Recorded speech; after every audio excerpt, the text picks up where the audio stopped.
O plenário do Supremo Tribunal Federal decidiu que os servidores que acumulam 2 cargos públicos na forma da lei podem ter remuneração total superior ao teto constitucional.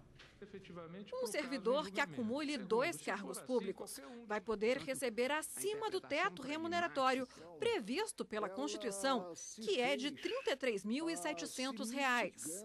Por maioria, os ministros decidiram que o teto deve ser aplicado individualmente para cada um dos vencimentos. O artigo 37 da Constituição permite a acumulação remunerada de 2 cargos de professor, de 1 cargo de professor com outro técnico ou científico e de 2 cargos ou empregos privativos de profissionais de saúde com profissões regulamentadas. Para os ministros, como há previsão legal de acúmulo de cargos, é legítimo que os servidores recebam os 2 salários, mesmo que ultrapasse o limite constitucional. Quem trabalha e presta um efetivo serviço deve ter o direito de receber por ele.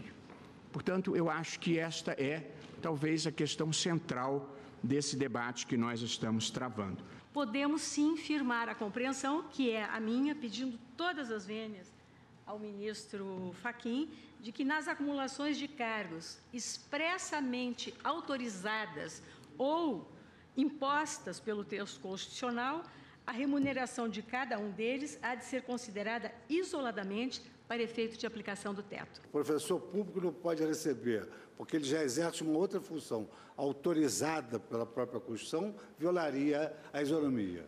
Por outro lado, à luz da realidade, haveria também uma infirmação, no meu modo de ver, do princípio da eficiência, porque os melhores profissionais, eles se dedicam à rede pública.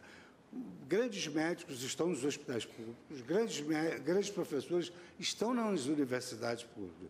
Então, seria uma injustiça severa que esses profissionais não pudessem fazer essa opção, tivessem que se dirigir às instituições privadas para poder, eventualmente, escapar exatamente dessa interdição supostamente literal e constitucional. A norma constitucional veio aportar uma redução em direitos que poderia ser embargo de garantir-se a possibilidade que esse Supremo Tribunal tantas vezes tem reiterado de mudança de regime jurídico, não poder implicar, de alguma forma, em atingimento de direitos fundamentais. Não seria razoável, disse o ministro Marco Aurélio em seu voto desde o primeiro momento, que a Constituição reconhecesse a possibilidade de acumulação, portanto, a acumulação lícita, e, de outro lado, que permitisse que essa acumulação somente se faria exigindo-se do nomeado para o cargo que ele abrisse mão de direitos, que é o direito à remuneração correspondente ao cargo, que, no fundo, é isso que se daria. Isto seria um contrassenso e na linha do que Vossa Excelência afirmou e que, para usar apenas a fórmula de Rui Barbosa, a Constituição não dá com a mão direita para tirar com a esquerda. Como a decisão foi tomada durante a análise de 2 recursos com repercussão geral reconhecida, foi firmada a seguinte tese. Nos casos autorizados de acumulação de cargos, empregos e funções, a incidência do artigo 37, inciso 11 da Constituição Federal, pressupõe consideração de cada um dos vínculos formalizados, afastada a observância do teto remuneratório quanto ao somatório dos ganhos do agente público. O entendimento deverá ser seguido por todos os tribunais do país ao analisarem casos semelhantes. Ainda durante a sessão, os ministros decidiram que os terrenos de marinha em ilhas costeiras que contenham sede de município pertencem à União, mesmo após a edição da Emenda Constitucional 46 de 2005. A leitura proposta pelo recorrente, no sentido de que os terrenos de marinha acrescidos teriam sido transferidos ao ente municipal, levaria, na minha compreensão, à conclusão desarrazoada de que todos os demais bens constitucionalmente atribuídos à dominialidade da União, e aí, aspecto que foi lembrado da tribuna pela ministra Grace, potenciais de energia elétrica, recursos minerais, terras tradicionalmente ocupadas pelos índios, se situados nas ilhas municipais, estariam, após a edição da Emenda Constitucional 46, igualmente excluídos do patrimônio federal. Também eu entendo, na linha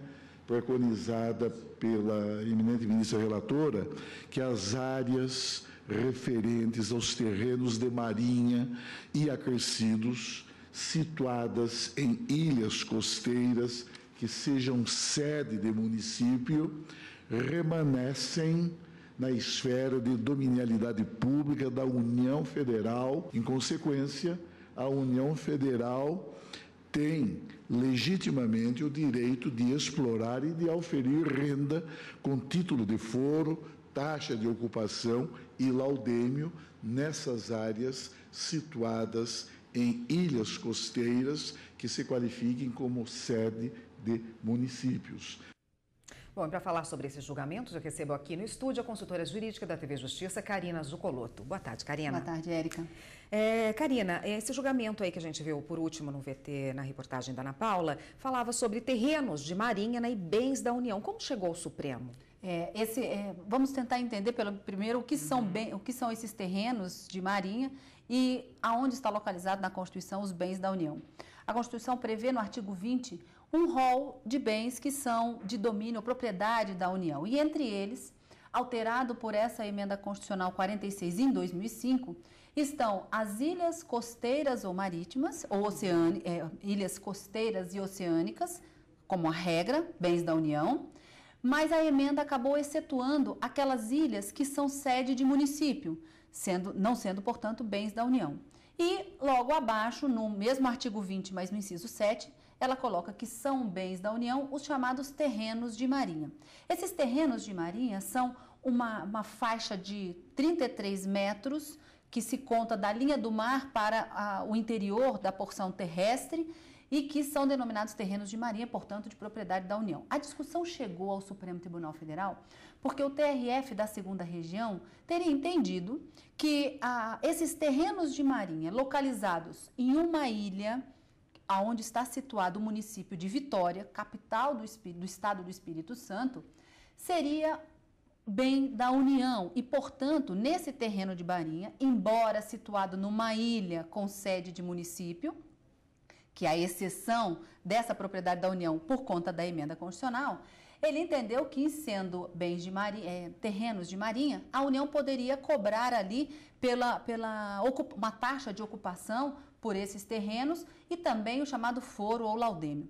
O Ministério Público Federal, que entrou com a ação para ver reconhecido que esses terrenos de marinha, a partir da Emenda Constitucional, não seriam mais bens da União, recorre ao Supremo, argumentando que como a ilha, a cidade, o município de Vitória, está localizado numa ilha, ainda que seja uma ilha costeira e oceânica, ela não é bem da União por força da emenda.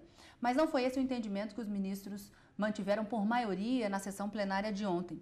Isso porque os ministros entenderam que a emenda, sim, alterou o inciso 4, para excepcionar essas ilhas costeiras oceânicas, mas não alcançou o inciso 7, que fala dos terrenos de marinha enquanto bens da União. Então, os ministros decidiram, ok, Vitória é sede de município, capital do Espírito Santo, não é bem da União.